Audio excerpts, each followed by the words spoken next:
OK. Donc, j'ai pensé au thème cette semaine. Je me suis dit 15, ça me fait penser à Mineur. Ça me fait penser à Gilbert Rozon. C'est ça qui se passe dans ma tête, c'est trash en esti. Au hashtag moi aussi. Je suis devenu relationniste pour les littéraires, donc j'ai eu l'occasion de me rendre compte que je suis vraiment le seul à avoir pensé étirer le thème à ce point-là. Vous pourrez pas me reprocher de ne pas être dans l'actualité par contre. Ça, c'est juste une mise en contexte, c'est pas drôle ça. Il y a une fille super intelligente et à propos qui m'a demandé dernièrement si c'était vraiment nécessaire pour moi de tout tourner à la blague. J'ai trouvé que c'était vraiment une bonne question. Je me suis rendu compte que non, qu'il y a des sujets pour lesquels on doit se garder une certaine gêne par respect et que c'est très bien comme ça. Que parfois, on veut juste faire une joke, mais aux yeux de quelqu'un qui ne nous connaît pas, ça peut être facilement mal interprété. Et ceci dit, je l'applique depuis dernièrement là, dans mes relations personnelles et c'est très cool, mais voici les meilleures histoires louches qui me sont arrivées. Donc, je dis les meilleures... Bon, ben déjà on rit, hein, c'est Christ que c'est drôle comme sujet. Donc, OK.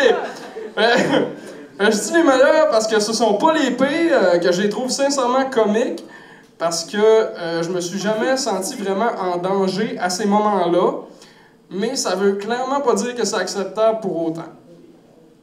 La première histoire, c'était à l'époque où le cabaret JR était tout juste à côté du première vidéo.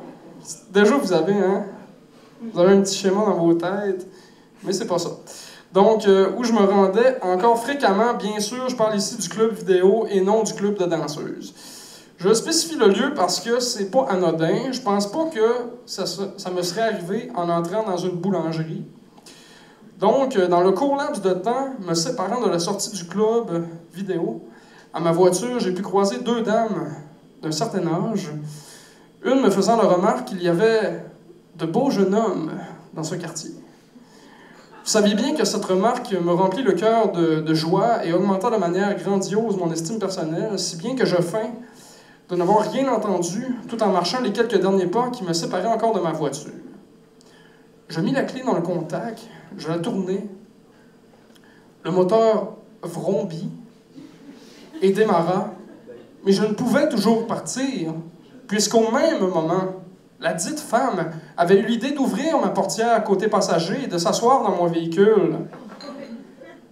Elle me dit « As-tu entendu? J'ai dit que t'es un beau jeune homme. » Je me sentais un brin agressé. C'était quand même la première fois que quelqu'un entrait dans mon véhicule sans y être invité. Je lui dis que j'avais entendu et il y eut un silence. Jusqu'à ce que l'autre femme qui l'accompagnait eut la brillante idée de lui dire qu'elle devrait continuer leur marche. Ça, c'était ma première histoire. Est-ce que ça vous choque? Non. OK. Êtes-vous fiers? La seconde histoire... on déborde, non, ça fera pas 5 minutes. La seconde histoire, j'étais au travail, j'étais commis dans un dépanneur. Donc, je précise, deux très belles jeunes filles entrent dans le dépanneur. Une avait envie de boire une boisson énergisante et une boisson sportive ou quelque chose comme ça. Donc, elle et son ami s'approchent de la caisse avec la dite boisson et elle compte sa petite monnaie pour finalement me dire qu'il lui manque 25 sous. Je lui dis « 25 sous, aucun problème. » Et je prends la différence dans le pot de monnaie.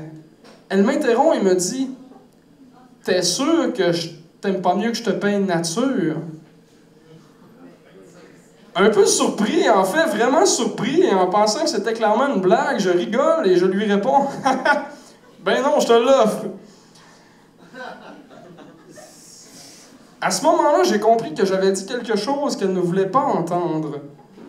Après une pause, puis sérieusement, là, j'aurais voulu l'inventer, puis j'aurais pas fait mieux. Là. C'est clairement mot pour mot ce dont je me souviens de la conversation. Fait que voilà, après une pause où j'ai senti la colère monter, Elle m'a répondu.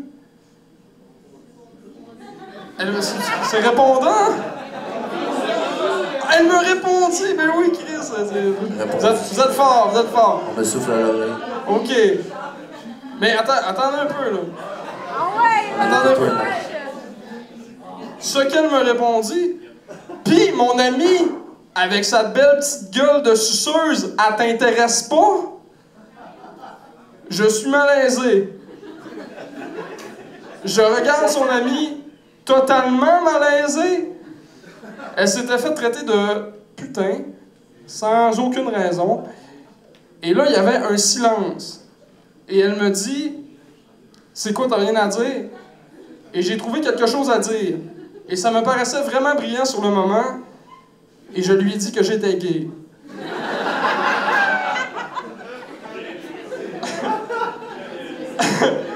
Elle me répondit. Répondit. Come on. OK. Hey, là, come on. OK. En tout cas, elle me répondit. Ouais, c'est ça. T'as l'air d'une tapette. Tout en se dirigeant vers la porte. Je lui dis tout de même. T'es sûr que tu voulais pas ta boisson? Et elle répondit, va chier mon tabarnak, en claquant la porte.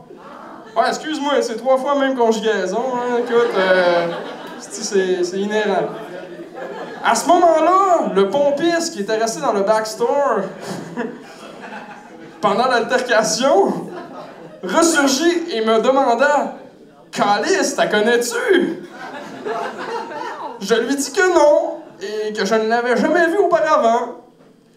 Il me dit que c'était weird et que c'était une crise de folle ou quelque chose comme ça. Je lui ai répondu que c'était effectivement vraiment spécial et que ça m'était jamais arrivé. Je dois dire que nous rigolâmes un bon coup. On riait parce que ça semblait tellement absurde. Mais quand je repense à la colère dans son visage et à la honte dans celui de son ami, je me dis que c'est juste triste. Et le pire, c'est que si elle avait seulement eu la décence de me dire « Hey, je te trouve beau, je peux-tu te laisser mon numéro de téléphone? » Je serais sûrement sorti avec une crise de folle. Fait que, c'est ça, merci. Répondit.